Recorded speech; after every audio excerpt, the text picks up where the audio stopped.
Hey, sports fans, Coach Nick here, and welcome to the B-Ball Breakdown live show this Sunday. As always, we are now simulcasting on both Green Room and YouTube. Very exciting. So if you want to come on the show and chop it up with me, you can download the Green Room app, find B-Ball Breakdown, and jump into the show, request to speak, and I will bring you in with my trusty iPad next to me on my side to let everyone in. You know what? I let everyone in at the same time. We have a really good time. Everyone seems to share and have a really good discussion there. So we already have Mike out there who wants to join. So I don't think we need to delay. Let's hopefully make sure my whole setup still works where everybody on YouTube can hear. But What's up? Mike, what's happening, my man? I'm good. How about you? I'm good. I'm good. The levels look good. So I think that the people out there on YouTube can hear you too. So what's happening? Nothing much, Nothing eventful right now for me, at least as a Celtics fan. I guess the defensive identity that Brad Stevens is sort of bringing in, but that's all. Yeah, they had an interesting trade where they got rid of Tristan Thompson, and then Yeah, they're bringing in Moses Brown. I think that was a okay trade. Personally, I would have liked to gotten DeLon Wright instead of Chris Dunn, but yeah. Oh, that too. Interesting. I like Chris Dunn. We don't really know what he's up to these days because he was hurt Yeah. for so long, He's and got there were an injury glimpses. prone and yeah, but Yeah. he's still a great defender. He has great defensive IQ and his physical assets that we know. Well, the only thing that kills him is that, it would have been a great experience to get him that deep playoff run and get on the floor. And he did a little bit of that, but that would have been nice to see, just Yeah. getting him, the 18, 20 minutes a game and seeing how he'd react. You know what I mean? Because now it's still an unknown, but there might be something there. And I think it's a win for the Celtics as far as, I don't know, Tristan Thompson just sort of I just don't think he fits into what you want to get out of today's NBA. And I feel like it's probably just a better thing distraction-wise and skill-wise to try and upgrade that position. Also, anyways, we have Al Horford and what's it called, Robert Williams now. So there's no need for Tristan Thompson, anyways. Yeah, great point there as well. So awesome stuff. We got a bunch of people who are in the show right now. Who else wants to jump in here? I got Martin twice somehow, and then David. What's happening, guys? Hey, Coach, how you doing? Good, David. What's happening? Not much. Just got my second COVID shot, so I'm fighting that off. Oh wow. How do you feel? Horrible. Oh, Actually, today is not that bad. Yesterday was horrible. sorry to But hear. today is pretty bad. But that means it's working, so that's good. Yes. But of course, LeBron fan, and seeing this whole move and whatnot, and I'm sitting here just wondering,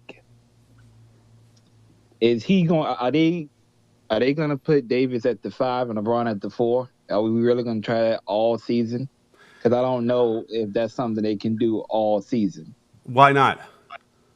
Because I feel like LeBron's biggest advantage is the fact that he's a freak of nature for his position at the 3. And if you put him at the 4, well, I guess nowadays you can't really say that because there's not really any traditional 4s anymore. Right. I think it's probably more on Anthony Davis. Does he want to do that? But then again, the worry was before, I don't want to get beat up down low and all that kind of stuff. But it's no one really does that anymore besides, I guess, Jokic. Who else are we talking about? And Embiid. Those are the only guys. And by the way, they don't do it all the time either, right? They get outside and they shoot and they space to the high post. So I wonder if Anthony Davis can finally get over that and just sort of be like, yeah, it's fine. So what? I'll bang my 15 possessions a game, and the other ones I'll just have to play defense, and then get all the benefits on the other side where he can break those guys down, space the floor better. I don't think they have a choice, right? I mean, who do they have at center anyway at this point? Only person in contract is Marc Gasol. Yep. So, and I don't know if he's going to come back.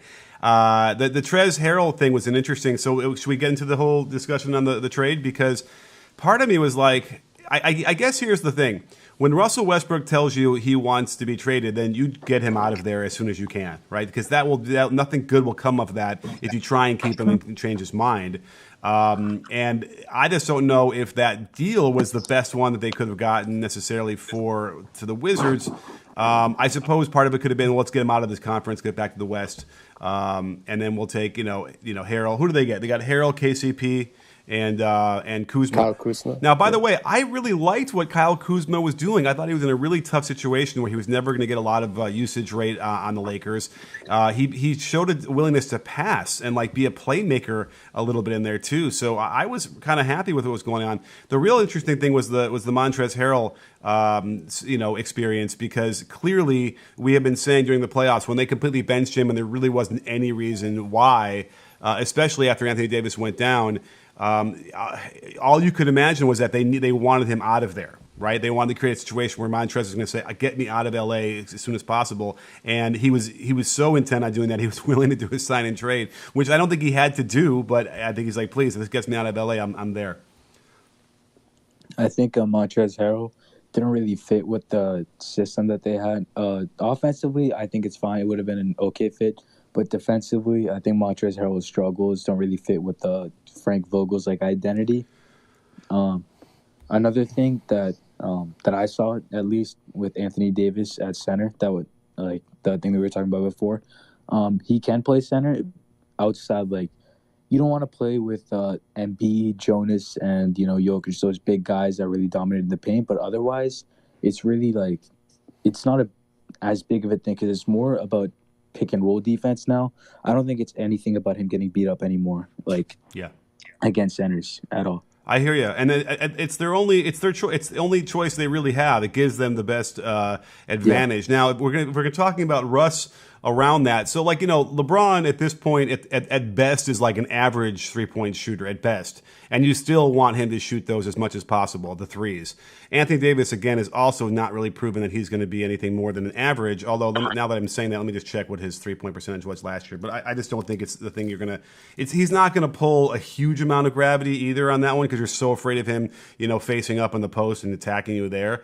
Yeah, he shot 26% on only less than 3 a game last year. So.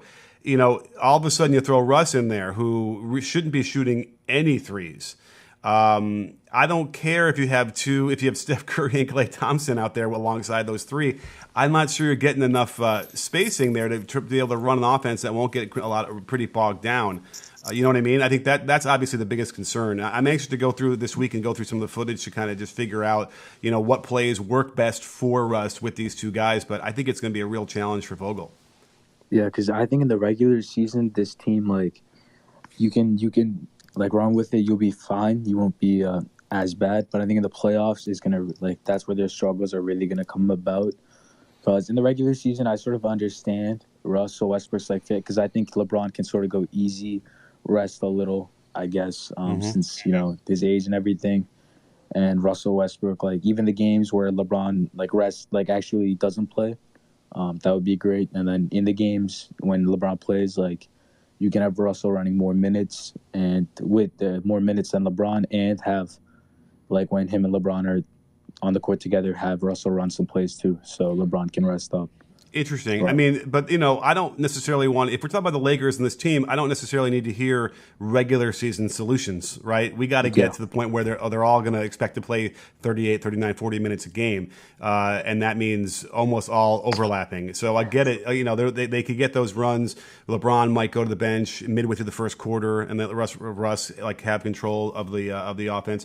It's no secret I'm not the biggest Russ fan. And I've never seen. There was only one moment in his career, maybe 2 moments of his career scattered throughout, where I finally felt like he had been figuring some things out. Which one of them was when just before COVID hit with Houston, when they were doubling off of him, which was a really big disrespect to him. They were doubling off of Russ, and Russ was really not handling it well at all in the first month or so. But then he went on a tear for about a month and a half right before COVID hit, where finally I was seeing, okay, this is the Russell Westbrook that he could have been, which by the way was as a shooting guard attacking off the wing and not as a damn point guard. So now, almost by default, he's not going to be the point guard because that is what LeBron will play. Though I'm sure LeBron will let him bring it up a little bit and balance it out to some degree. But I think the good part of that will be that Russ will be off ball and attacking on the wing and from the corners, where I think he could be a lot more effective breaking down defenses. to the basket and then kicking out versus making the initial decision on the offense with the ball crossing half court, which in my mind traditionally has been an issue for all of his teams. And of course, I'm not saying they can't win 55 games and be a top seed or a high seed in the Western Conference, but we're talking about in the second round of the playoffs, the third round of the playoffs. It's always been an issue there when you can game plan for that and give him a huge sag, which they will continue to see. That's the next question: is with the sag off of Russ, how is that going to affect LeBron, who wants to get close to the basket of the post, or certainly with Anthony Davis? Cutters all of a sudden aren't open as easily because of that. So I'm anxious to see how this will work, but I don't feel like it's a great fit. And in fact, Bradley Beal was the guy they needed. Right, he was the guy that really fits in with everybody. I guess that's the next domino to fall, as well as where's Beal going to end up. Yeah, I think Beal's I don't know what's up with him. I think he's committed right now to Washington, but I don't know how they're going to rebuild around a star like that. I don't understand how it's going to work out. For a proper rebuild, I think they have to let go of Bradley Beal.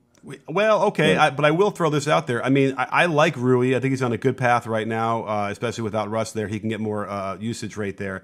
I thought Bertans, because of the injuries, whatever, if he's healthy to start a season, he's somebody who can be one of the best 3-point shooters via percentage in the league. You have pieces there. I'm forgetting a couple other guys now that I'm thinking about this.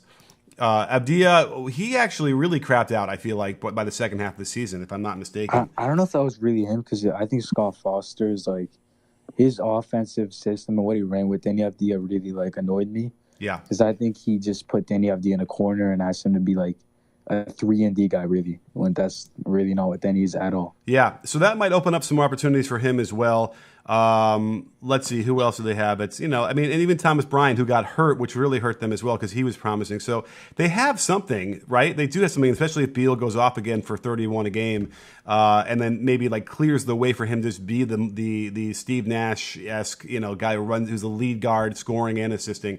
They might have something there. I know that Tommy Shepard, probably for the first time since he's taken over as GM full-time, probably feels like for the first time that he's got control over the situation, like he can now do what he wants to do versus kind of getting stuck in some holes when, as soon as you get Russ and as soon as you have Beal on that team and he had Wall as well, it was really hard to make, flexible decisions, whereas now it seems like they're willing to either tear it down or let him just sort of get the right pieces. So I think that there's something there that they have. Daniel Gafford also came on at that second half of the season as well. So they have pieces. To me, I think Bradley Beal's, I don't think he fits those guys' timeline as much, but I think I understand what you're saying. If the Sixers come up to me as the Wizards and they offer me Ben Simmons and a first or Tyrese Maxey or Matisse Thybulle, I don't think they're gonna offer Matisse, but Tyrese Maxey and Ben Simmons, I take that offer in a heartbeat for me because I think Ben Simmons. I'm still high on Ben Simmons, and I think with the Wizards right now, I think he'd fit great. He has, I guess, when spacers with Davis Bertans and Thomas Bryant, who showed that he could shoot in a small sample size, but still. Mm-hmm. Also, I think Ben Simmons I'm still high on Ben Simmons. And then Tyrese Maxey, he really played well in the playoffs and in the regular season. He strikes me as a really nice combo guard. So, yeah. I think if those assets came to me, I'd take it. Yeah, great points. Well, we got some more people in the show that want to jump in here. I think, Brian, what's happening? Hey, Coach Nick, how are you? I'm good. I'm back from vacation, by the way, energized, ready to go, get a bunch of videos done. But by the way, I'm also presenting at Coaching You Live next weekend in Vegas. So if there are any coaches out there that want to attend one of the best coaching clinics out there, check it out. I'm going to do a video with Brendan Surr, who runs the whole thing this week, and I figured I'd get a shout out there. I think I'm the only non-NBA coach presenting too. It's a huge honor for me, and I'm really excited. So I'm energized. I'm back from vacation, ready to go. I'm actually getting on the court today to invent a new defense.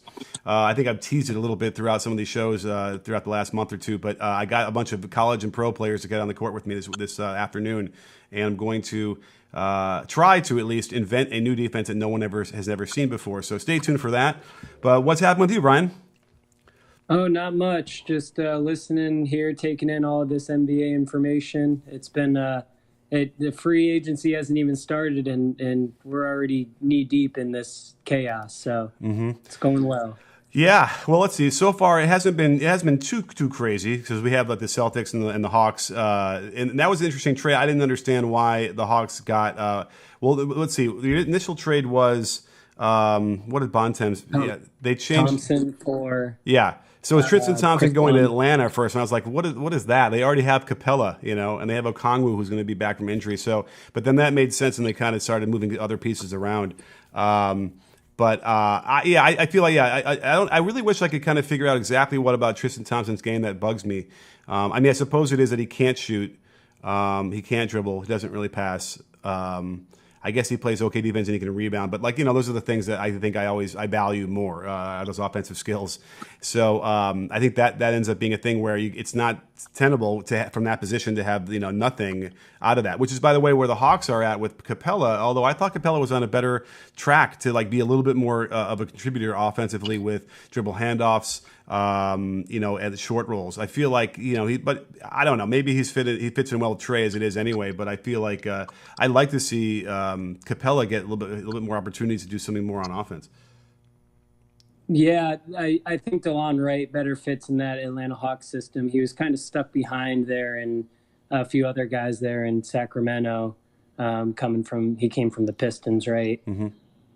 Where he was getting a lot of playing time. So I think that fits. And I think the Tristan Thompson thing, that was all just, I think, moves for the Celtics. Yeah. By the way, it was hilarious to watch. Like the agents and the front offices play Wojnarowski and Shams against each other, and they just use them. So you saw that initial report that Buddy Hield was going to the Lakers. And it was and then an hour later, all of a sudden, oh, wait a minute, Russ is going there. And you have to imagine that was from Russ's camp saying, or something to get the Russ deal going, they needed to get another report out there to kind of put the more pressure on the Lakers to do the deal they wanted. So, you know what I mean? It was interesting to watch that dynamic. It played out a lot faster than I thought it would have normally. You would have thought a day would have gone by for everyone to get organized and then realize, we can't have Buddy Hield going to Lakers. It's got to be, it has to be me. So it's been fascinating. So keep your eye on that because obviously they want to break news, Woj and Shams, but you also have to realize who's leaking and how and who benefits from all that. It's a fascinating landscape. Yeah, I was curious how that was how that played out because I felt Buddy Hield was a far better fit for the Lakers and they would have retained KCP, I believe, in that trade. Whereas now they have to send out KCP, who is by volume their best 3-point shooter last year next to Marc Gasol percentage-wise. So yeah. Well, that brings me to really quickly before I forget, Andre just has a super chat. So thank you on YouTube. If you want to catch my attention on the comments, obviously super chat is the way to go. And his question will also tie into what we're talking about, Brian, is how do you think the Lakers are going to fill up the rest of the roster? AD can play as center considering health history. Thanks. So continue that thought, Brian. Oh, okay. Yeah. So how does that work? Does I have two questions, one relating to the Lakers and one relating to the Wizards. Lakers being, you're just filling it out with the Andre Iguodala's of the world, your veteran minimums, and that's how you're going to space the floor with so many people near the paint. Are you're gonna space it with those? I guess Rudy Gay, he's always been a mid-range shooter. You push him out to the three, he can shoot it. What's the Lakers? Well, we're hearing about Carmelo Anthony wants to sign there. I mean, I guess, but I don't know. That doesn't seem like that's a recipe for success for them because he's not sustainable for more than 18 minutes a game as it is. I'm kind of curious. I mean, the dude's 30. He's going to be 37 this year, but he did shoot 41% from three on almost 5 attempts for Portland. So. There is, but that's not the solution. They might lose THT, they might lose Caruso. By the way, they should probably keep both of those guys. Caruso, actually, I still don't think he ended up shooting well from three. Let me check real quick, unless you have those numbers in front of you. But let's see. Caruso ended up shooting. I'm sorry, he did get to 40% overall, a little over 2 attempts per game in 21 minutes. Which is good to see because he is the kind of player in that role that like should be an elite 3-point shooter, and he hadn't been for a while. But obviously, that's an important thing for him. And then plus the playmaking he makes is just. You know, you could say like next level for them. He really makes plays. I would be curious to see if Caruso gets another opportunity at a different team, like without stars like LeBron and AD, can he be that same playmaker or not? I think we're going to find out, though. I don't think they're going to want to pay him what he wants. I think we have those same thoughts with Kuzma as well. You know, how does he look outside of a Lakers uniform next to LeBron James? Which kind of leads me to my next question: is Bradley Beal looking around thinking like this is going to get me somewhere? Well, you have to imagine the phone's ringing off the hook right now in Washington because it looks like a fire sale, right? Like once the Russ thing goes down. But like we mentioned a few minutes ago, you know, there are pieces here that are that might be end up being better than what they have if they get rid of Beal as well. And by the way, as I started mentioning, you know, we talked about even Avdia, we talked about Bryant, Bertans, and Rui. I mean, they just got Montrez, and they got KCP, and they got Kuzma. Like they're all of a sudden a team that's not bad in the East, right? Like they with Beal leading the team without having to compete with Russ for usage rate. You know, let's see. What do you think? Let's get it from everybody. What does everybody think here as far as where the Wizards would stack up in the East with that team? They don't have a point guard, right? It'd be Beal and Neto. Is Neto still under contract? That's the next question. And I don't know if that answers my question anyway. I'm checking right now. Even if he is, he doesn't move the needle for them. He signs a free agent, and he's not. I think he's a free agent again. He signed a 1-year deal with the Wizards, so he's not even on the roster right now. Ish Smith is a free agent too, right? Let me check Ish real quick. Yeah, I mean probably. Oh, I can't go back. Let me go Ish. And again, he doesn't really move the needle, although everybody always sleeps on him, and no one wants to deal with him. And then all of a sudden, he's like winning you a game or here or there, with a big contribution. Let me look at his contract here. He is. Oh my goodness, he's been around. He also is a free agent. It looks like he only signed a 1-year deal for $6 million. So again, I feel like we're forgetting somebody else on Washington. Who else is on Washington out there? YouTubers? Denny Avdia, but not you talking about point guards? Yeah. Oh, okay. But Denny is a playmaker. At least we saw him be a playmaker over in Europe. So I feel like if they give him an opportunity and they give him he had the right confidence, he could do a little bit of that from the wing. When Westbrook was there, he was just sitting in the corners, and I remember saying to myself, this is probably the worst situation for him because what he was excelling at was with the ball in his hands and stuff like that. Oh, yeah. Well, you know what's funny? Yeah. What I was going to say was I started doing a video on Connaughton and how important he was for the Bucks. I'll probably end up doing it, but I might sort of change the whole focus because when you watch like just Connaughton and it's Avdia and it's probably half the league, when you watch them like in their typical offense, they literally just run to the corner and stand there for the entire possession. And then they do that over and over. It was remarkable. So it's like almost like, we have more skill than ever before across all the positions in the NBA. But now, because of the way offenses are being run, especially like in the playoffs, your only role is to just literally stand there in place and maybe move from the one corner to the wing. But like, I think it's rare that you cross the court to the other side.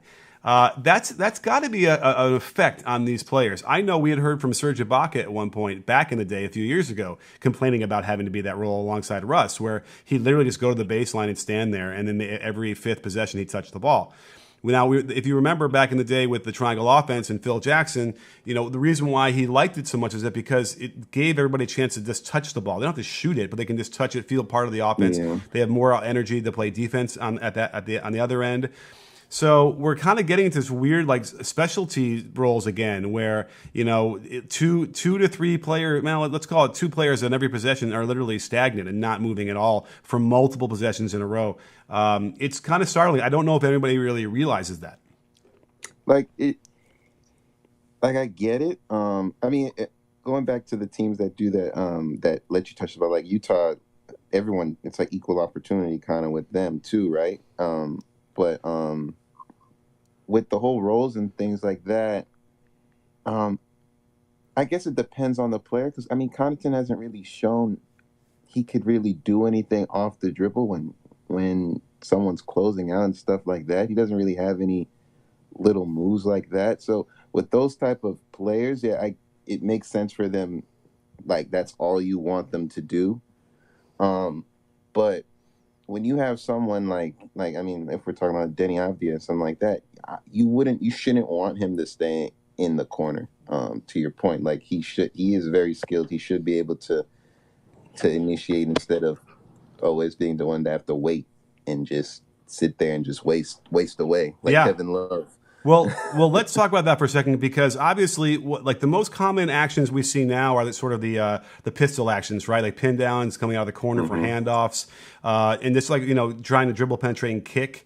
So it's like almost by default the way those offenses are run. If you start out in the same positions every time. So that's sort of the key. We talk about, positionless basketball, but it's not positionless if you end up playing the same exact spot to start the offense every single time. If you get to hand off instead of being in the corner, now you're in a different route where you can get more opportunities, or if you're the one receiving the handoff, right? And it's almost like the coaches have decided to like sort of pare this down again and not let anybody else get opportunities to catch that handoff and then turn into the corner and be a playmaker. And that's hard, because if you want to play organically, where you're letting the players flow into these actions, the dominant personalities are going to probably be like, get the hell down there, get out of here. I remember doing that in pickup playing in college, where like in some random game, some guy was like, set a pin down. I'm like, all right, set a pin down 5 straight times as a pickup. I want to at least touch the ball, And then he's like, why aren't you setting the pin down? I'm like, you didn't see me do it 6 times in a row, like I'm being a good teammate. So I can only imagine it's magnified when you're talking about the NBA and you're talking about contracts. You're talking about, being able to negotiate a better deal based on touches and opportunities. And all you're doing is getting yelled at by Beal and Russ to like just stand there and shut up. That's tough. And that's why I love the triangle offense so much, is because you never really, the guys that should shoot the most do out of that offense, but you never really had to tell anybody, you can't shoot it. And you only if you're under the basket, can you shoot the ball. You never had to do that. It would sort itself out based on the abilities of their own players, because they might take 1 or 2 shots and realize, whoa, this is not for me. I'm embarrassing myself, right? Or whatever. It kind of is built in on their own. So a little bit of business before I get too long in the tooth. Michael over on YouTube just did a really, super chat. Thank you so much. Very generous. That's the word I was looking for. Generous. Michael says, Bucks had shooters but didn't win by shooting. Yes. Could there be a shift in perception how to build a contender? Wouldn't Hield be just another KCP? Yeah, Hield is very similar to KCP for sure. KCP probably deserves more credit for the championship run that he got. I thought he was huge for them. But the Bucks, I like what your point is about the Bucks, Michael, in terms of, I think that they won the series on second chance points. I really do. Getting offensive rebounds, because their offense was ugly. Like, I don't think they ran great offense. I think that the defensive game plan by the Suns was good, and they just couldn't get the offensive rebounds because of the length and the height of the Bucks. So they were outscoring the Suns by double digits in, I think, most of those finals games from second chance points. And if you're not going to just absolutely scorch it from 3, then those offensive rebounds are a problem. Now, if you score 5, 6, 7 more threes than the other team and you get out rebounded on that end, then that's probably okay. But when it was a little bit closer, I should do a little bit of a stats build up to make sure that's exactly how it played out. But there's no question that the Bucks were making up for all their deficiencies, which there were many, by offensive rebounding, which is, again, a skill and part of their game plan. Yeah, there's a lot of Bobby Portis, Brook Lopez, and Giannis offensive rebounds. Absolutely, over and over again, and they were doing it. They were crashing, 1 or 2 guys. Which so and to get to the point about would that change the perception about how to build a contender? I've been telling everybody this for a couple of years now. Someone was going to do that, play 2 traditional bigs, and you can argue that Lopez and Giannis are sort of in that mold, because certainly, Giannis doesn't shoot really from the 3, but Lopez does. But we saw that with OKC one year when they were playing Cantor and Adams together, and they beat the Spurs. Is my mind completely crazy? Something like that. And they were doing it on the offensive boards, and so there's no question that teams can do that and become viable again, and not be that worried about getting beat back in transition. I mean, it's a worry, it's a concern, and if it does start happening, then you have to adjust. But I think that there's no question you could begin the game with that focus, get more offensive rebounds, and don't forget, the best three-point shots are off of offensive rebounds. So why wouldn't you want more offensive rebounds? In fact, I'm going to make that point. I better write that down for my point. I'm in my presentation this weekend, or coming up at Coaching You Live. I'm kind of going to go over sort of the modern NBA, what we've learned in the last 10 years that flies in the face of the 100 years before that. And that might be a good one. But, of course, I guess I packed my pen. All right, don't let me forget. Someone, it's on you to remind me. Coach, I have a quick question. Yeah. Backtracking to the players, certain like specialty players standing in the corners, isn't that what makes players like Jamal Murray and like Steph Curry so good? Because they will screen for other players and stuff like that to like initiate the offense and get other players involved and stuff like that. I didn't set you up. You're not a plant. That was an awesome point that I couldn't have made better than you did. Awesome. And yes, I've been arguing this for a long time, that the reason why those guys are so dangerous is because they attack from so many different parts on the floor, and you can't key on them. It must be like a mindset that not everybody can have to be willing to screen. But like once you realize how open you get when you set a back screen on somebody and pop out, it's like, why wouldn't you do that every time? Korver had done that for years. In fact, Korver used to get Budenholzer really mad at him because he was setting too many screens, I guess. But without question, you don't know where Steph Curry is coming from. He's on the ball, on a pick and roll. He's coming off a handoff. He's in the corner getting a pin down. He's driving, kicking, replacing. He's got 6, 7, 8 different versions of ways of receiving the ball to attack versus, Russ, which is kind of like one way, right? Or even like, Beal, for as bad as the offense could have looked at times with the Wizards, I did feel like they got a lot of good action for Beal to get easier shots than in the past, which is sort of why he got to 31 a game. But a lot of those guys are a lot more sort of one-dimensional, even though the individual skills have exploded and we see a lot more of the dribbling, shooting up the three and that kind of stuff. There is the role of it itself in the offenses have become a little bit more, focused. It's probably more the Harden influence where they realize analytically they're like, well, Harden is our best scorer. How can we make sure he gets the most shots? I'm telling you that with the triangle offense, while you almost have less control of the offense, you get more of what works most. And instead, when you try and force and control that action and be over-controlling of it, you'll get what you want, which is like, the Harden getting 37 points and shooting the most. And it's probably the best version of that team. But you probably don't have the kind of harmony you need to get all the way deep into the playoffs, which, again, is often overlooked when we're talking about, the analytics and how to put together a team and chemistry. Coach, I have a question. Yo. I'm a Suns fan, and so I'm the guy that's giving you crap about the Suns all the time. But I'll just come out and say it. But I wanted to get your opinion on the Suns trade picking with the Nets and what they did there, because they really got a good shooter with Shamet there. Oh, but, you know what? I forgot about that trade already. I was on vacation. I'd seen it. So let's go over this again. The Shamet trade was, let's see here. Let me get it up so I can see it in my front of my face. Nets traded Shamet for the Suns for Carter. Okay, it's interesting because, again, I got in trouble a couple of years ago saying when Shamet was with the Clippers and they just signed, Kawhi and Paul George, I had predicted that, Shamet could be a 50% three-point shooter on high volume, like the first time we've ever seen that. Based on, the 25-game sample he gave us at the year before, he shot 50%. And I thought once they get the offense installed properly and they get Kawhi and PG playing a lot together, he should have gotten like just tons of open shots. Plus, he could play defense. He can handle the ball a little bit. So I'm still, we keep seeing glimpses of that. Now, I think it's been hard for him in situations where he just hasn't been able to feel as comfortable as he wanted to. So I love it for the Suns. I think that Shamet's a really nice addition for them.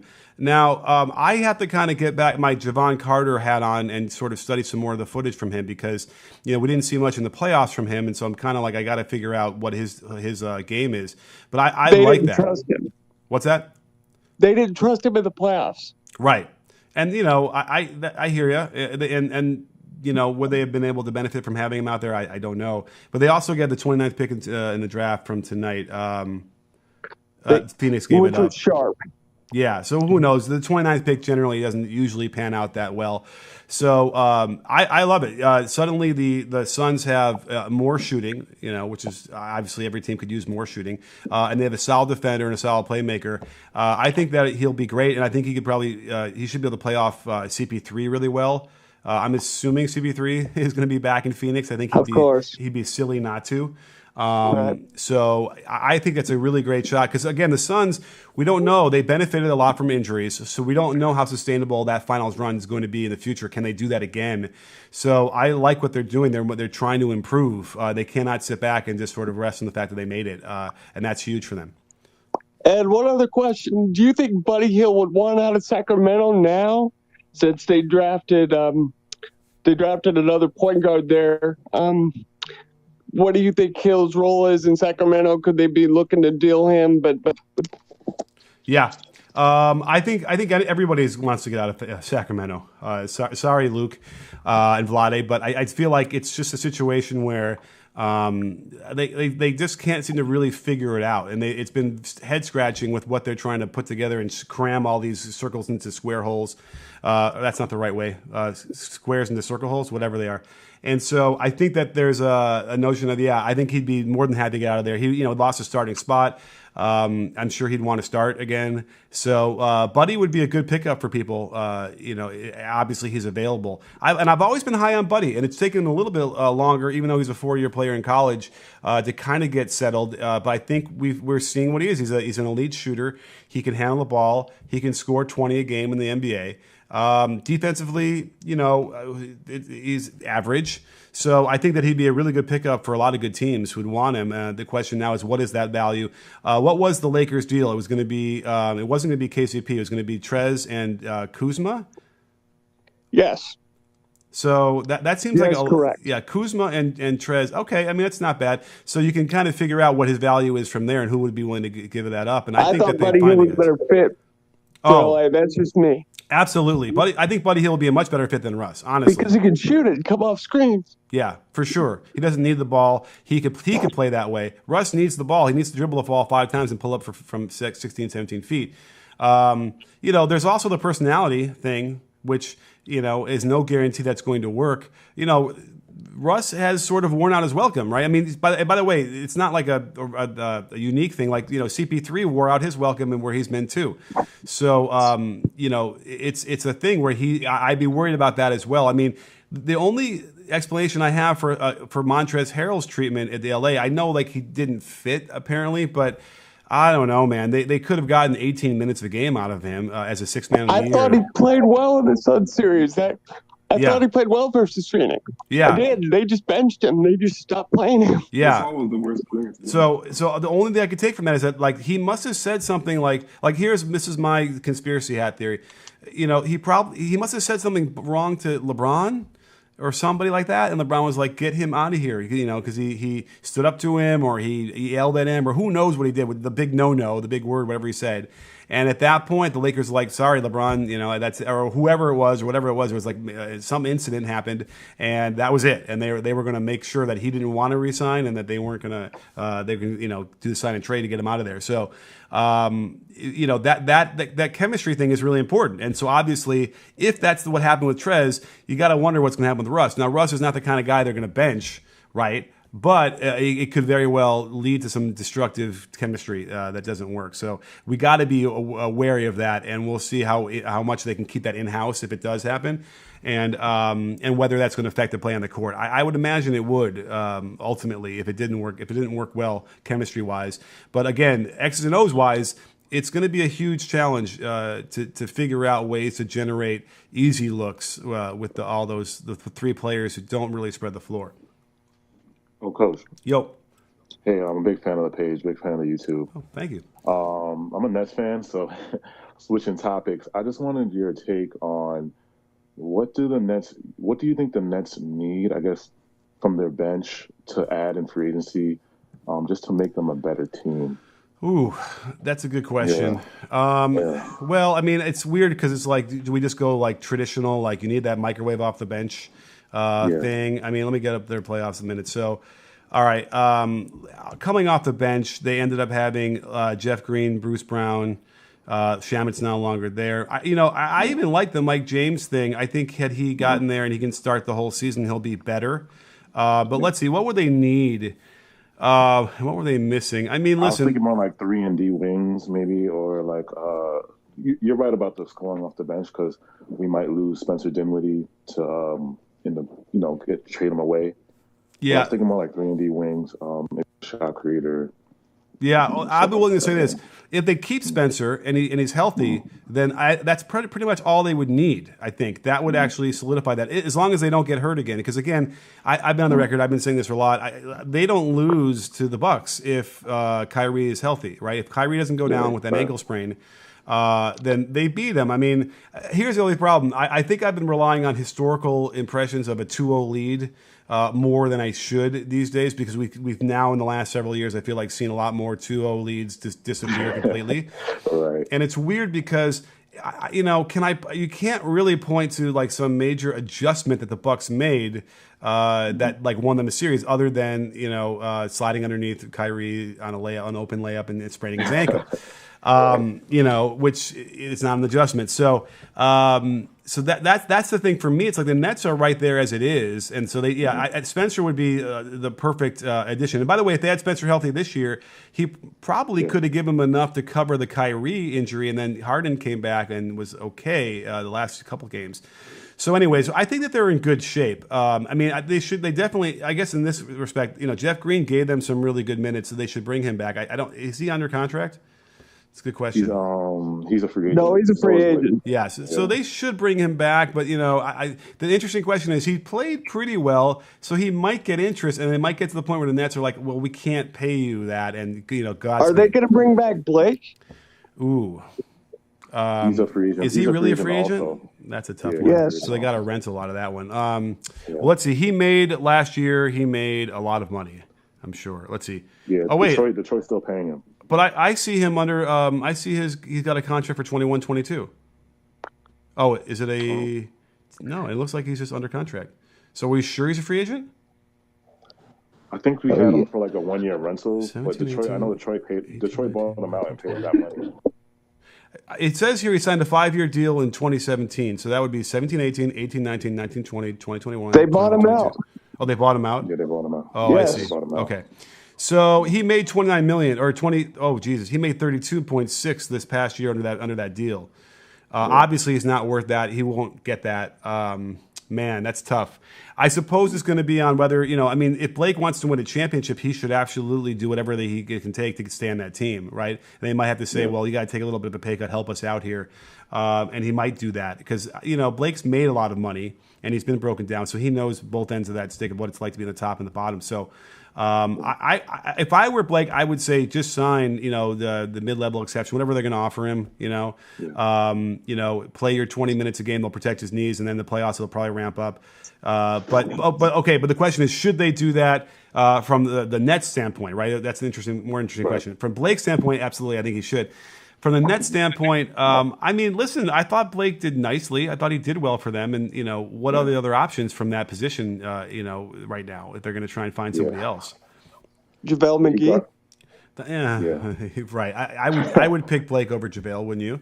He guarded Giannis very well. He defended Giannis very well in his post defense. Blake's post defense is really good. I want to do a study on that because it looked to me like Ayton played a very similar way than Blake did, but Ayton obviously had a lot more problems. And it's a little unclear to me because it looked like, and by the way, Ayton did fine, and I would bet you that half the points that Giannis scored were not on Blake, were not on Ayton. But Giannis went 17 of 19 from the line, which never happens. Yeah, that too. That's another issue, right? Which certainly wasn't happening in the Nets series. So that one might be an interesting. I better write that down. Interesting video to compare the Blake defense. They let Ayton play one-on-one. Yeah, they let Ayton play one-on-one with Giannis, but when the Nets played him, we had more of like a help defense. Like we would dig in on Giannis. Like Blake would play him straight up, but then people would come and double or dig in, try to steal the ball away from him. But I feel like the Suns just let him play one-on-one, which is like, you can't do that. Yeah, I want to look at that again because my memory of it was, that Blake would give him a huge sag and he would just crash right into him. So I kind of want to say that Giannis learned from that. and figured out a couple different ways to attack. Because, I don't know if he's watching my videos, but we've been talking about Giannis, and he does his moves as if there is no defense. And he just crashes into guys. That's why I was worried he's going to hurt somebody, and he did hurt somebody. Torrey Craig got hurt, Dario Saric. Saric wasn't from that though, right? Wasn't he on offense when he tore his ACL? Yeah, it was Torrey Craig. Yeah, Torrey Craig got decked or whatever it was, and he came back the next game, but he was woozy. And so to me, I kind of want to say that he might have adjusted a little bit more of that and didn't just sort of go headlong right into the good defenders, which is what Blake was able to absorb a lot of that content. We saw so many of those huge collisions, and Blake is big and strong like that. Yeah. And there's an angle issue. So I feel like maybe that could also be part of it where Blake was able to take away angles a little bit better because, Ayton is longer, bigger, probably stronger and heavier than Blake. But it looked better for Blake for some reason. You know what I mean? I got to study that, possession by possession to really figure that one out. And then one last question, Coach. Sure. I want you to tell people about Kuzma because I know Kuzma got a stigma of being a bad player, and there were talks of us doing a sign and trade with the Wizards for Kuzma and Harrell. And I was trying to tell Nets fans Kuzma gets that stigma of being a bad player, but he is really an underrated wing defender. The Lakers were the number one defense in the NBA at a certain point in time. And I think a large part of it was because of Kuzma. I know he has those problems sometimes shooting and is inconsistent, but his wing defense and he's I think he's a good role player. But when you ask him to do too much, score, then I think that's when he gets a little frazzled and shoots bad and stuff like that. I mean, the thing is, he scored 13 a game, and he didn't even play 29 minutes. And, he averaged 36% from three. His assist numbers were actually not as high as 18-19. Interesting. I would have said that he had a career high in assists. Where I thought Kuzma got into real trouble defensively was when they were trying to play him at the 5. And there were times, and it was probably more last year, 2019-20, where we saw that and it was embarrassing. But it's what did you expect? There's no way he's going to guard anybody that much bigger than him anyway. So that wasn't fair. I agree. Nothing in my mind's eye stands out at me as negatively about his defense in the perimeter. I think he's fine. Yeah. And you know what? He's a smart player. He can make plays. So I think, he's definitely undervalued at this point. And, I do think that he could be the kind of guy who's a little bit of a sensitive soul and gets into those, could get into funks where the mental aspect overcomes the physical abilities. And that's too bad where he maybe a change of scenery now with different coaching and different environment. Because, let's face it, when you play on a LeBron team, the pressure is much higher than it would be anywhere else. And I don't think LeBron helps that. He adds as much pressure to his teammates as anybody does from the outside. And so that's not easy to deal with. And again, the Michael Jordan take on it was, well, I got to toughen them up, make them so they can, perform in the deepest parts of the playoffs. But in my mind, it's well, he's a teammate of yours. And there are many ways to get him to be able to perform at the highest level without having to make it extra hard on him, thinking that that's the way to do it. We need to have what the goal is in those interactions. And I'm not saying LeBron is like Michael Jordan in that sense. I think very few people are like the Michaels and the Kobes and their teammates. And I think, by the way, that Michael got a lot better, by the way, in the last three-peat.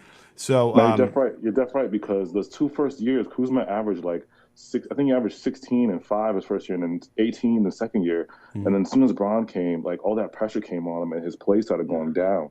So and then the minutes too. Yeah, his minutes usage got down too.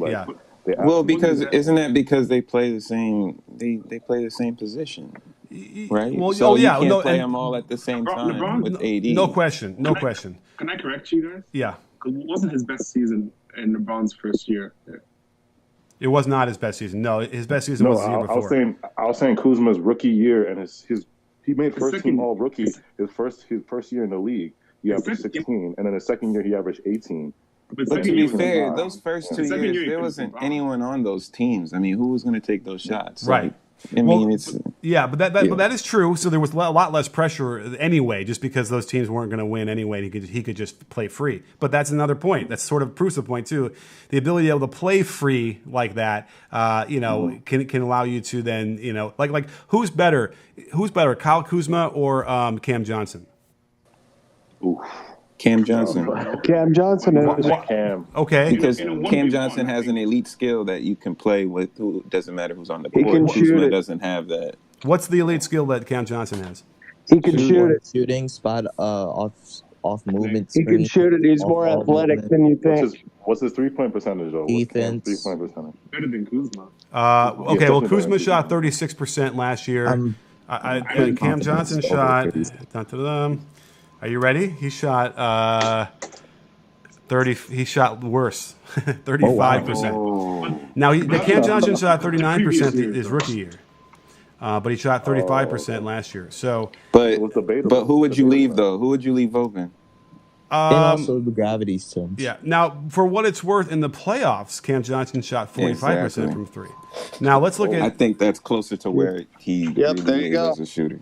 now Kuzma in the playoffs. Yeah, whoa, is not good in that smaller sample size. So that's something as well. Interesting. Now.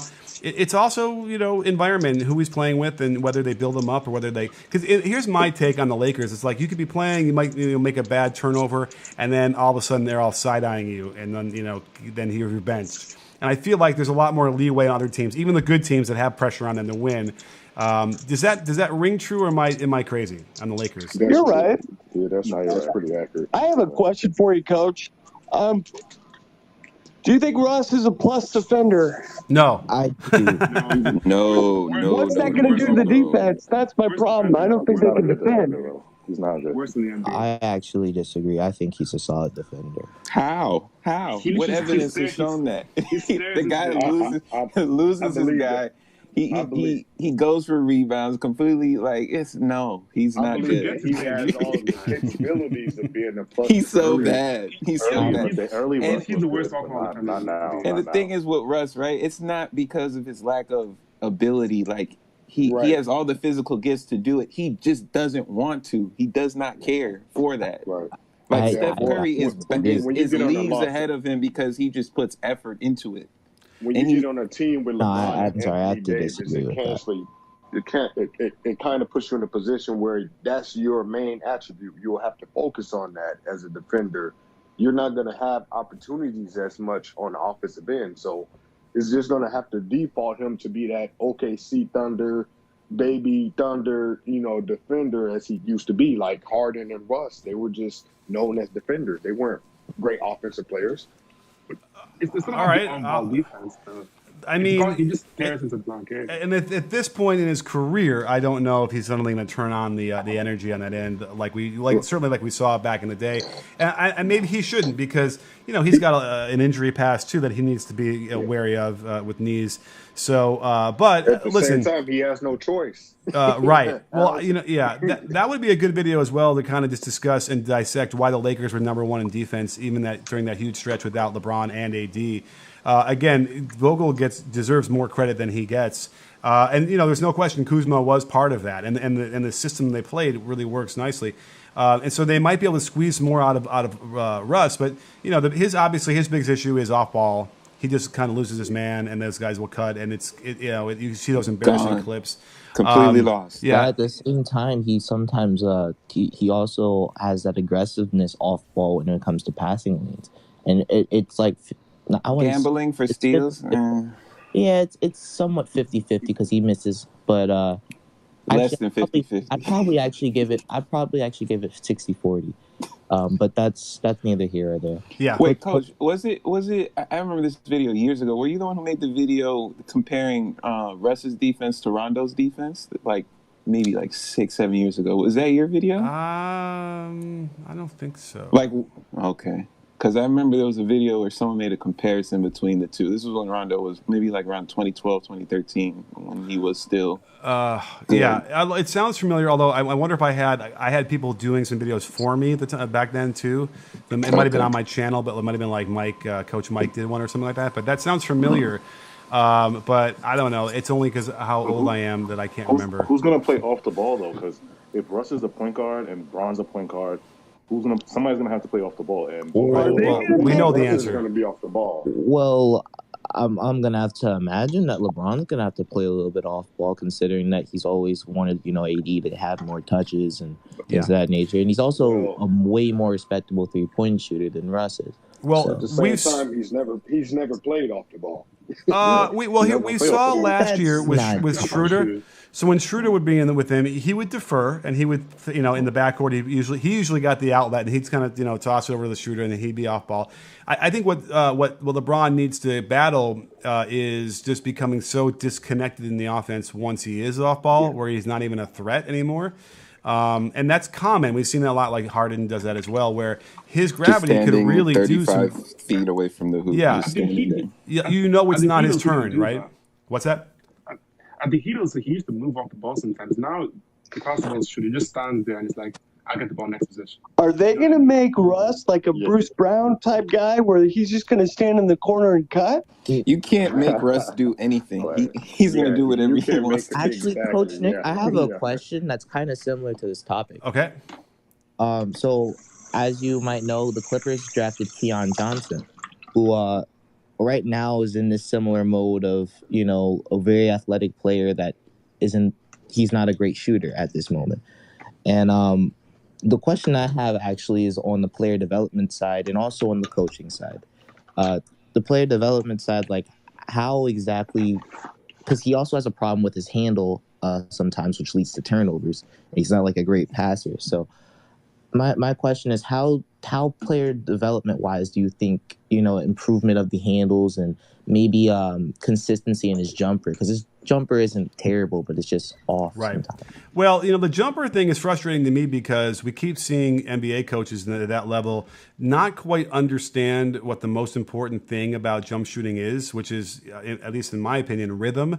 And when I talk about rhythm, it's always about, the timing of the dip to the triple extension of the legs, legs, ankles, and hips when they extend into the jump. It's a detail that you can film and go frame by frame and fix. So you're no longer dealing with your elbow has to be here like a Klay Thompson and your wrist and this. Their own physiology is how that plays out, and you don't want to have to interrupt that chain because it's not comfortable. So what you can adjust would be alignment of the feet and then the rhythm. And I don't think it's that difficult to really do and adjust and get improvement out of it. It's really a question of who's got that attention to detail and can do it. I can, but we've seen a lot of these guys. Giannis is a good example of that, where they ruin these guys. And Giannis might have lost his ability to be the greatest of all time because of what they did to his jump shot from his rookie year past that. And that frustrates me to no end. So the jump shot, but even still, in spite of the teachings that we still see to this day that are 50 or 40 years old, the concepts, we still see it somewhat of a general trend that as players develop across, naturally through their careers, they do shoot better. So it's not like that doesn't happen, but I think that there could be an acceleration in that process. And so, but wait, so the Clippers got him. So the question is, who the Clippers going to use to train him? Right now I can't even picture who they're. I'm not sure they even have a shooting coach. I'm not sure who. I know that from a player development standpoint, they have Sean Finn and they have another coach who played in the G League, but I think he's more so like the counteract to Tyronn Lue's defense. Yeah.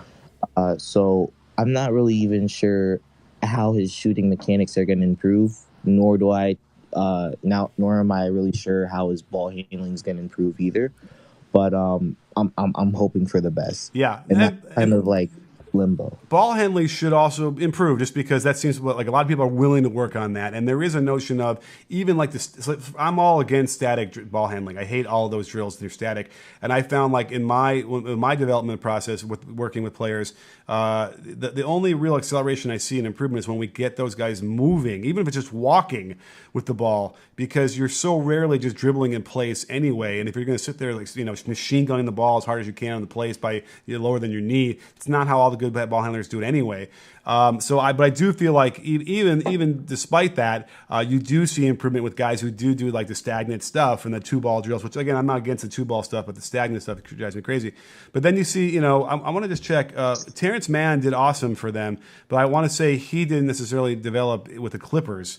Oh, he did. I'm sorry. I forgot. He was. I thought he got traded. Yeah. So Terrence Mann's not a bad example of that. The only question we have to ask him is, did you have these skills as a rookie coming in and then finally got an opportunity, or did you develop some of these, over the last year and a half? That's an interesting question to ask all these guys that sort of explode on the scene after a year or two or three. I think, who was the guy, the lefty on Phoenix? campaign. Like, you know, I think he definitely improved since his rookie year. But I wonder what he would tell you, and I'm going to try and track him down maybe in Vegas Summer League if he's there, to ask him, like, did you have these skills and then finally just got to get an opportunity? He's a free agent right now. I doubt he's going to be in Vegas. He might be. You know, they hang out, you know, and then sometimes they're around. And so, but yeah, you're right. I don't know. He's an unrestricted free agent? Yeah. Yes. That's big. They I think that the Suns need to re-sign him. I don't know what their salary structure or salary cap looks like, but I think that he'd certainly be worthwhile. He's gonna want that money. He's gonna want that money. Hey, Coach, I have a thought. It's not necessarily a question. It's more of a thought, and I just wanted to see, do I share the same sentiment as you guys? Oftentimes, you hear in draft evaluations, "Oh, this player isn't gonna project too well. He has a robotic shot, or he has a hitch, or he has a set shot." And we see time after time, no matter how unorthodox the shot form may look or the mechanic, if the ball goes in and you leave that guy space, it's gonna fall. And so, i.e. Tyrese Halliburton last year, it was a big knock on his form or his release.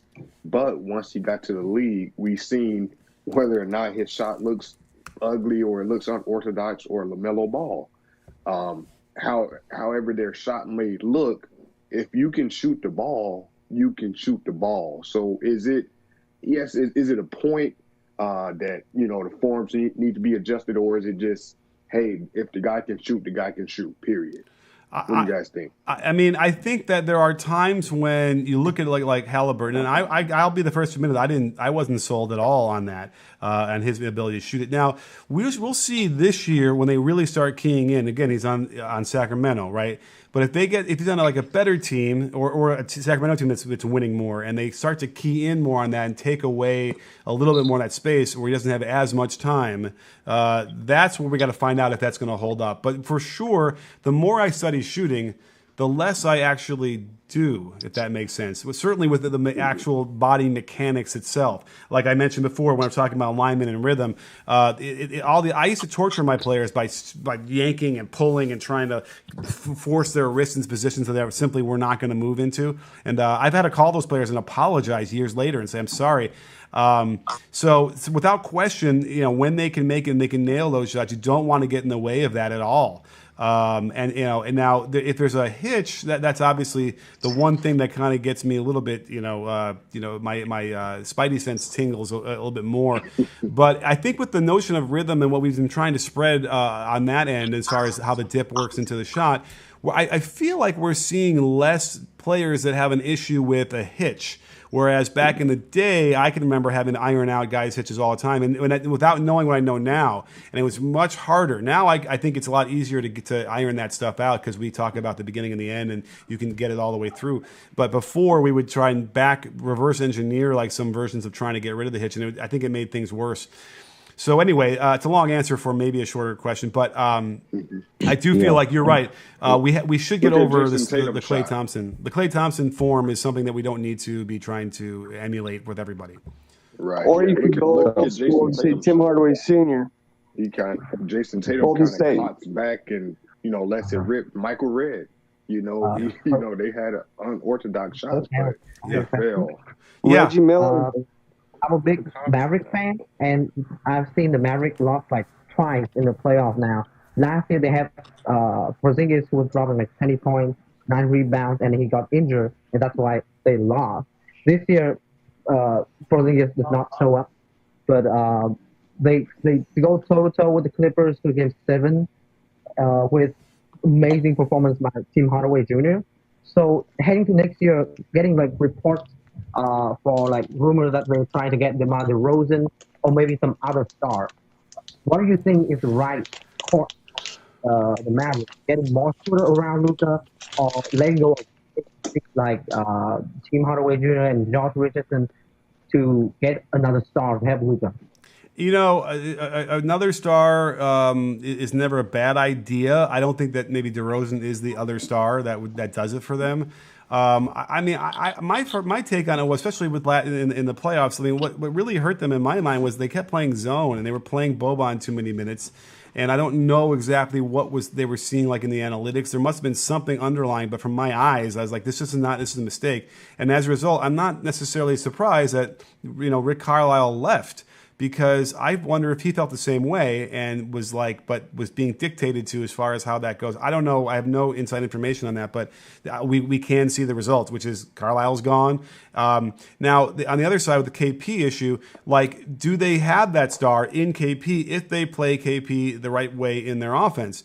Remember, we talked a little bit about, Connaughton in the Bucks offense, literally just going to the corner and standing there almost every possession. And I'm not lying. I mean, not even hyperbole. Almost every single possession, he'd go to the left corner and stand there. Maybe he gets to the right corner and stays there the next possession. Well, we saw the same thing from Porzingis, right? Rather than getting 10 rolls, pick and rolls a game where he's the roll man and popping or rolling, rather than getting him even handling the ball a little bit and giving that unicorn advantage, he literally would just sort of spot up on the left wing, left corner, and stand there. They did try and post him up, which I think he'd been better in the past, but like they hadn't really gone to it much this past year, so he just seemed a little bit lost and like not in sync, which is a problem, because if that's what you want to go to in the playoffs, well, you damn well better have him doing that in the regular season a lot every game, so he's ready for that. Yeah, needs the reps. Yeah, he didn't have reps this past year. I think. I mean, I don't know. Let me see it. Let me fire up Synergy real quick, and I'll tell you. But so that is the problem. If they can get a better development out of KP, then he is the second star alongside Luka that makes them completely formidable. And I like what Tim Hardaway Jr. is doing with them as well. He's a nice fit there too. So they have the pieces, obviously, to compete. They can go 7 games with the Clippers. The Clippers can get all the way to the conference finals. So they're right there. They could probably do best just to squeeze a little bit more out of what they already have.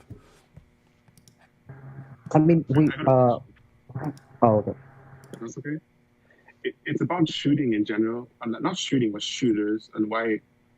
Although everyone coins the NBA as a shooters league, why don't like we were talking earlier about Shanna? Why doesn't he get a chance?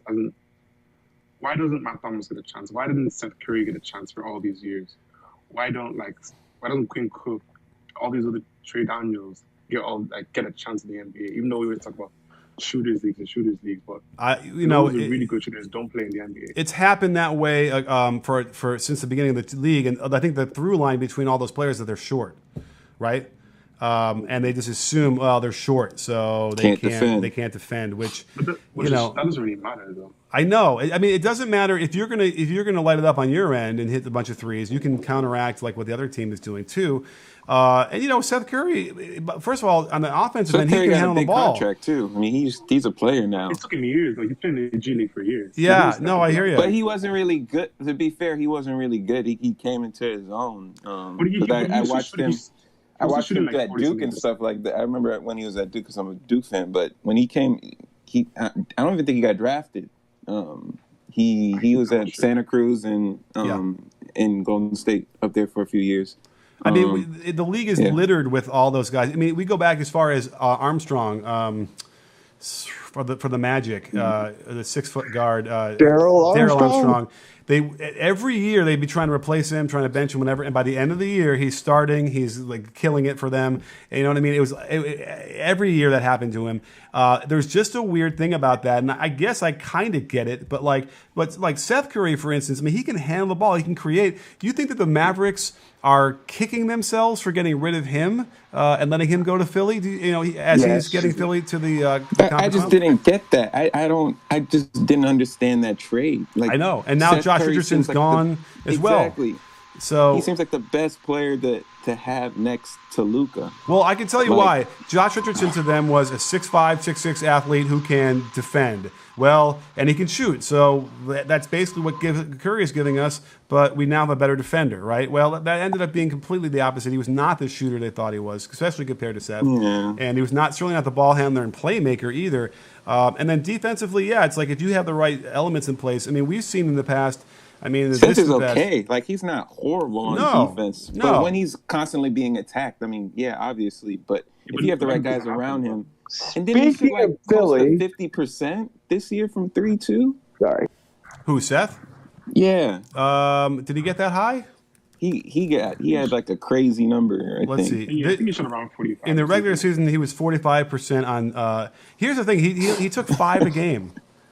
That's He like could take more. I know that's really low. And again, Philly, I don't know. Philly bothered me all season long. And that if I had to look at anything specifically, that might be it. He played 29 What minutes are they a game. going to do with Ben Simmons? What would you do with Ben Simmons, Coach? I would have traded him 2 years ago. Yeah. I kind of felt like, and it's not even a knock on Ben Simmons. To me, okay, is it clear to everybody that the Sixers want to be on a title track? They want to win a title? Yeah. Yeah. So I mean, to me, well, you know, by the way, some of the other markets they might be happy with like having a really competitive team. They're really hard out in the second round, and they pack the stadium. That might be a fine track for a certain amount of teams.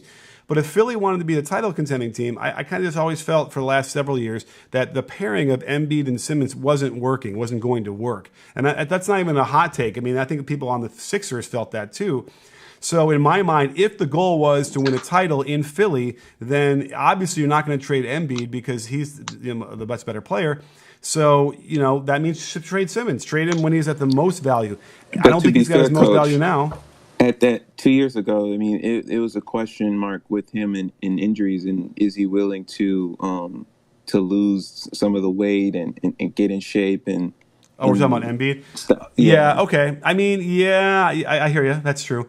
But even still. So what do you do with him on offense? Because it's going to be hard to trade him. Yeah. I know he wants out, but what do you do with him on offense? Just make him a screen and roll guy, which just clogs the middle and make him beat a 3 guy? Or yeah, I mean, what you have to do in order to get the good stuff, which is obviously the defense and the penetration and kick, you have to get him like attacking out of the corners, off of handoffs into the middle. But you can't do that every time because that just that would be easy enough eventually to stop. Could you run the offense through him like Luke Walton did with the Lakers for a little bit, or let him run the offense? I mean, that's the interesting question because what I'm describing is as a role man, and I'm describing him as a guy coming off handoffs, which is not the lead guard. Because he doesn't shoot. It's hard to run a pick and roll game with him, right? You just go underneath, and then you got nothing. You don't have to switch. You don't get any penetration off that. The whole point of a pick and roll is that you're going to break down the defense and get closer to the basket. Well, that doesn't happen when he runs it, right? So correct. So that's the issue. So as a result, what I'm describing is a guy who comes off the bench, right, and goes up against the second units and can attack, with a superior physical ability. I'm sure that would not sit well at all with him. But on a top team that wants to win a title, that's probably his best position, though. Maybe. And the offense is probably his best position because you have Embiid down low and you have Curry coming off the screen, and Simmons can handle the ball, and he is skilled. But defensively, you're going against 4-on-5 really because you're just going to sag, right? Right. So well, no, but his other problem is he voluntarily goes and wanders down by the dunker spot in the weak side. Short corner every single time. Everything he runs is just short. It's corner. weird. Well, okay, we know part of the reason is because during crunch time, at least, he doesn't want to get fouled and shoot free throws. So he wants to kind of go away from the action, which I get. And that's probably the reason why Doc was saying, well, we're just going to fix his free throw, and that's going to solve everything. Well, it will certainly address that part so that maybe he won't be so shy in the crunch time moments when they need him to be part of the offense. But I don't think it addresses his jump shooting, which is another issue because they know he's not going to take it and he can't make him in when he does. We've had this conversation before, and as we start to wrap up, this show is getting long in the tooth. I understand that there's a statistical connection between a good free throw shooter and a good 3-point shooter. But training-wise and practically wise, these are two separate sandboxes. And if you're talking about training those things, it doesn't necessarily mean just getting better at free throw percentage, and then all of a sudden the jump shot's going to be better. That's not how that works. Draymond shot 80% last year. Who did? Draymond. Did he really from the line? Yeah, I'm pretty sure. Yeah. I mean, he probably took 2 a game, but yeah. So that again, if you look at enough players, and I can't dispute it that enough players who shoot well from the free throw line somehow shoot well from the 3-point line. But And well, that very well could be a fact. I'm just saying, as far as a skill set, those two things are not similar. You're jumping in the air. You got a guy coming at you. You're much farther away. You know what I mean? Versus a 10-second shot where you're stationary, nobody guarding you, and you can dribble beforehand. I mean, it's all these different things. We got one more super chat, and then I'm going to have to start wrapping it up because I got people over and family. Let's see. Jason T, thank you so much for the generous super chat. I was preaching that Brandon Ingram was going to be better than Simmons after that draft. What do you think, Coach?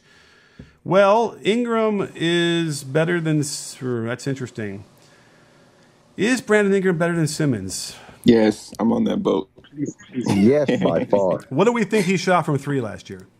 Brandon Ingram? Yeah. 38. He doesn't matter. Is that right? All right, let's check. 30, 36, 38. He's at 38. Okay, and 6 Okay. offense. And he's scoring. He scores 24 a game. Is a legitimate 24 point. He's an interesting guy. I can't quite solve the Brandon Ingram question because there's always like who's better, Ingram or Simmons or Ingram and gosh, whatever forward is Tatum. Tatum. Well, who's better? Is Tatum better than Ingram? Man, Yes, that's Jason so Tatum. close. I watch every I just game think in the that's NBA. opportunity though. If you switch Ingram and you put him on the same position, the same team as Jason Tatum and all the opportunity he had, Jason I think Tatum you get is like the a top similar tier player. numbers. That's fair, but he's had a lot of talent around him. Ingram But I mean, really that has talent. Ingram's defense has gotten worse though somehow. Yeah. Jason Tatum and Ben Simmons is two totally different players. Like polar opposites. Yeah. We're It's hard not to comparing compare. Jason Tatum and Ben Simmons. Right. It's Ingram and And Tatum. Simmons. Ingram and Tatum is a comparison, but yeah, Simmons you can't really compare to either of those other guys, so that's tough. Yeah. I'm just kind of looking at usage rate. I'm kind of curious for Ingram and Tatum. Ingram is at 28%, and Tatum is at usage rate is Should be higher. 31. Yeah. Which is Especially this year. significant. That is significant. Tatum just doesn't. He kind of gets out in front of his skis way too often. You know what I mean? He takes shots Absolutely. that he can't make. And that's why it's so wild. It's a wild swing. So it's amazing, an amazing highlight reel he can do. But I can edit the other side too and show you the misses that are like eyes down, doesn't see the defender, really bad, misses close in. It's just all over the place with him. Ingram, I would say, is probably more steady. And then as a result, And I think he is gets that to what the you want? line a little bit more too, which personally I like. But That's interesting. Tatum, he takes a lot of bad shots. He doesn't get to the line. He doesn't impose his will enough for a guy his size and ability. Yeah. For my Well, liking. for what it's worth, Ingram is at 5.5 free throw attempts per 36, and Jason Tatum per 36 is 5.3. So it's Okay, close. so you did get the 5. But no, it's not because I actually do have to do free throw rate because remember Ingram has a higher usage. So he does have the ball a little bit more often and is shooting less free throws. So there is something to that what you're saying. Yeah, Probably because of Zion. yeah, and again that's tough too because of Zion. Then what did the Pelicans do? Because are they trying to move Lonzo? Which and they got a new coach. That whole thing. But listen, I got to wrap it up because I got to get going the rest of my day. I'm sure so do you guys. So, but I can't thank you more for coming on the show and being part of this. This is awesome. Yes. Luka Garza is wanting to go to the draft. What? Say it again.